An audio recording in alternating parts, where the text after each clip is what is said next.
Kami mohon perkenan pimpinan dan anggota Komisi 11 DPR RI untuk dapat memberikan persetujuan terhadap pagu indikatif Kementerian Keuangan tahun anggaran 2027 sebagai berikut.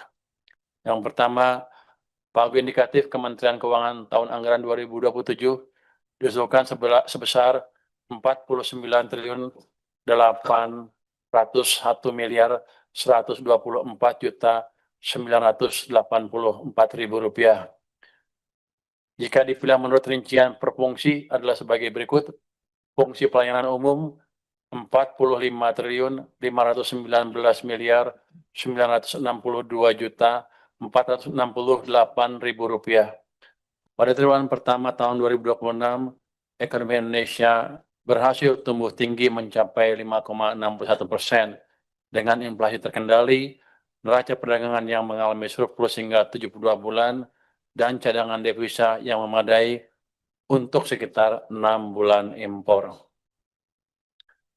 Sementara itu, pertumbuhan kredit dan uang beredar tercatat double digit didorong oleh kuatnya kredit investasi dan likuiditas perekonomian. Aktivitas manufaktur juga menunjukkan kinerja yang ekspansif. Kinerja ekonomi Indonesia juga pada posisi yang lebih baik dalam perspektif global.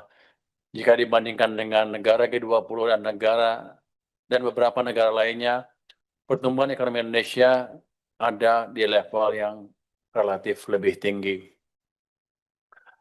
Demikian pula dengan kinerja fiskal Indonesia. Sampai akhir Mei 2026, pendapatan negara telah tercapai sebesar 1.185 triliun rupiah dengan defisit yang terkendali. Hal ini menunjukkan stabilitas ekonomi dan keberlanjutan fiskal Indonesia tetap terjaga. Namun demikian, risiko akibat ketidakpastian global tetap diwaspadai dan dicermati. Di tengah gejolak global yang masih sangat dinamis, Kementerian Keuangan berperan strategis dalam memitigasi ketidakpastian dengan mengoptimalkan APBN sebagai shock absorber dan agent of development dengan tetap menjaga fiscal sustainability. Hal ini ditempuh melalui berbagai kebijakan untuk melindungi daya beli, menjaga stabilitas, dan memelihara momentum pertumbuhan ekonomi. Kuatnya fundamental ekonomi domestik dan didukung kebijakan yang semakin solid menjadi landasan yang kokoh untuk menyongsong dinamika tahun 2027. Pimpinan dan anggota Komisi 11 yang terhormat, Kementerian Keuangan terus menjaga kinerja fiskal untuk mendorong ekonomi tumbuh lebih tinggi melalui berbagai langkah strategis dalam rangka pencapaian optimalisasi pendapatan, belanja berkualitas, dan pembiayaan inovatif. Sampai akhir Mei 2026, pendapatan negara telah tercapai sebesar 1.185 triliun rupiah dari target 3.153,6 triliun rupiah, naik 19,1% dari tahun lalu. Ini dicapai antara lain melalui reformasi sistem pajak dan bea cukai, serta penindakan tegas penunggak pajak dan penyelundupan. Belanja negara telah terrealisasi sebesar 1.365,4 triliun rupiah dari target 3.842,7 triliun rupiah, naik 34,4% dari tahun lalu, yang dicapai melalui percepatan belanja, peningkatan pengawasan dan efisiensi belanja, serta mendukung program kerja prioritas nasional, serta diarahkan untuk memberi manfaat bagi masyarakat melalui program pro-growth dan pro-welfare dalam beberapa tahun terakhir.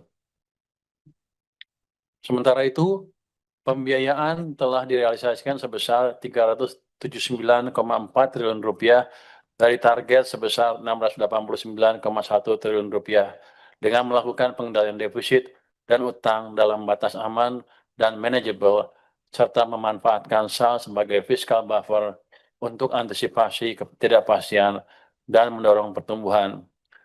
Pembiayaan dalam negeri menjadi prioritas dalam 3 tahun terakhir ini. Selain itu, tata kelola juga dijaga yang ditandai dengan perolehan opini wajar tanpa pengecualian atau WTP dari BPK sebanyak 10 kali berturut-turut untuk laporan keuangan pemerintah pusat dan laporan keuangan BUN, serta 15 kali berturut-turut untuk laporan keuangan bagian anggaran 015. Kinerja organisasi Kementerian Keuangan mencapai 110,3, meningkat dari tahun sebelumnya sebesar 108,4, dan indeks kepuasan pengguna layanan Kemenkeu juga meningkat dari tahun 2024 sebesar 4,46 menjadi 4,7 skala 5 pada tahun 2025.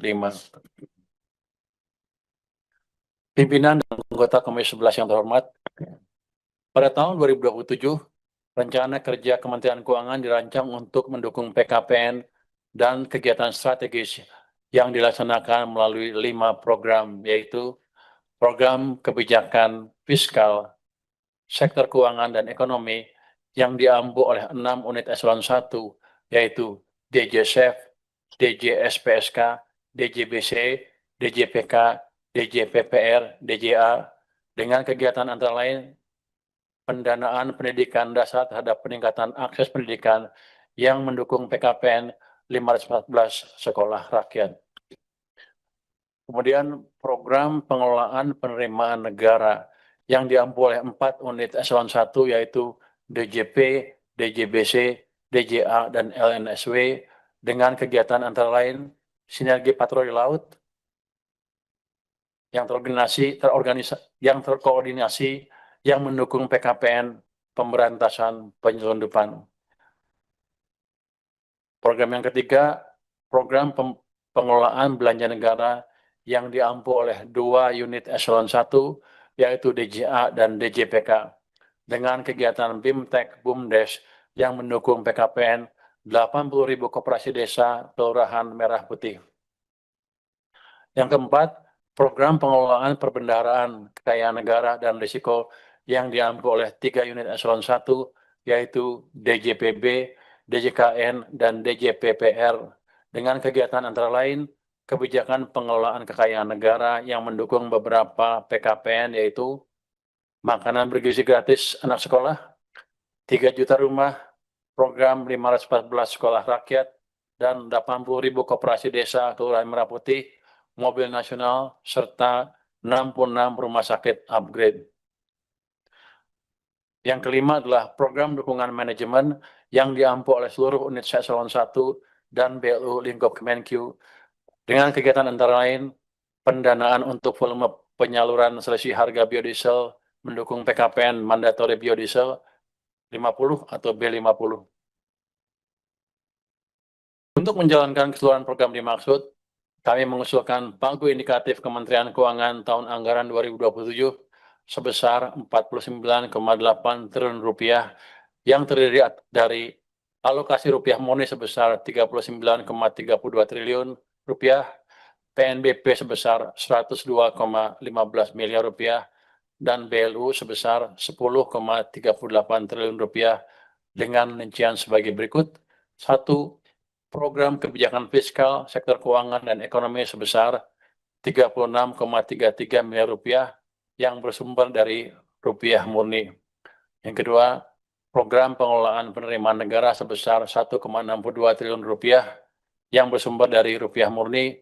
Yang ketiga, program pengelolaan belanja negara sebesar 14,12 miliar rupiah yang bersumber dari rupiah murni. Yang keempat, program pengelolaan perbendaharaan kekayaan negara dan risiko sebesar 194,68 miliar rupiah yang bersumber dari rupiah murni sebesar 93,63 miliar rupiah, dan PNBP sebesar 101,04 miliar rupiah. Dan yang terakhir adalah program dukungan manajemen sebesar 47,93 triliun rupiah yang bersumber dari rupiah murni sebesar 37,55 triliun rupiah, PNBP sebesar 1,1 miliar rupiah, dan BLU sebesar 10,37 triliun rupiah. Secara tren, pagu yang diusulkan ini sama dengan pagu tahun anggaran 2026 setelah dikurangi efisiensi. Hal ini sejalan dengan kebijakan nasional terkait efisiensi anggaran dan penajaman belanja, di mana kementerian lembaga perlu mengoptimalkan sumber daya dan anggaran yang ada di tengah kebutuhan yang semakin meningkat, terutama untuk mendukung program kerja prioritas nasional. Pagu Kementerian Keuangan tahun anggaran 2027 yang diusulkan sebesar 49,80 triliun rupiah jika dilihat per fungsi dan per program, yaitu satu, untuk fungsi pelayanan umum diusulkan sebesar 45,52 triliun rupiah, fungsi ekonomi sebesar 284,71 miliar rupiah, dan fungsi pendidikan diusulkan sebesar 3,99 triliun rupiah. Pimpinan dan anggota Komisi 11 DPR RI yang terhormat, sebagai penutup, kami mohon perkenan pimpinan dan anggota Komisi 11 DPR RI untuk dapat memberikan persetujuan terhadap pagu indikatif Kementerian Keuangan tahun anggaran 2027 sebagai berikut.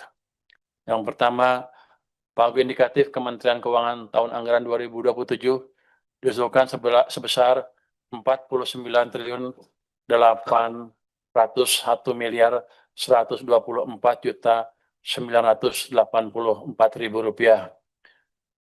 Jika dipilih menurut rincian per fungsi adalah sebagai berikut. Fungsi pelayanan umum 45 triliun 519 miliar 962 juta 468.000 rupiah. Fungsi ekonomi sebesar 284 miliar 711 juta 512.000 rupiah. Untuk fungsi pendidikan sebesar 3 triliun 996 miliar 451 juta 4.000 rupiah. Alokasi ini diperlukan untuk mendukung pelaksanaan tugas Kementerian Keuangan dalam menjaga stabilitas fiskal, memperkuat layanan publik, serta mewujudkan transformasi ekonomi yang inklusif dan berkelanjutan. Pimpinan dan anggota Komisi 11 DPR RI yang terhormat, demikian paparan kami. Atas perhatian, dukungan, dan kerjasama yang diberikan, kami sampaikan terima kasih. Wassalamualaikum warahmatullahi wabarakatuh. Waalaikumsalam warahmatullahi wabarakatuh. Bapak Ibu sekalian, pimpinan dan anggota Komisi 11, saya tadi minta maaf, tadi lupa menyampaikan bahwa yang disampaikan oleh Menteri Keuangan ini adalah pengantar. Nanti setelah ini kita lanjutkan dengan eselon 1-nya, dan Menteri Keuangan bisa meninggalkan tempat untuk kemudian kita lanjutkan dengan eselon 1, Pak. Ya. Terima kasih, Pak Ketua. Oke. Bapak Ibu sekalian, belum, Pak. Belum, Pak. Belum. Sabar dulu. Aja nih. Sabar dulu, Pak. Bapak Ibu sekalian yang saya hormati, bahwa rapat kita pengantar mengenai rencana kerja anggaran dan rencana kerja pemerintah tahun 2027 di Kementerian Keuangan sudah kita dengarkan pengantarnya dari Menteri Keuangan, dan saya akan skorsing sebentar, nanti kita akan lanjutkan dengan eselon 1. Untuk itu saya persilakan Bapak untuk meninggalkan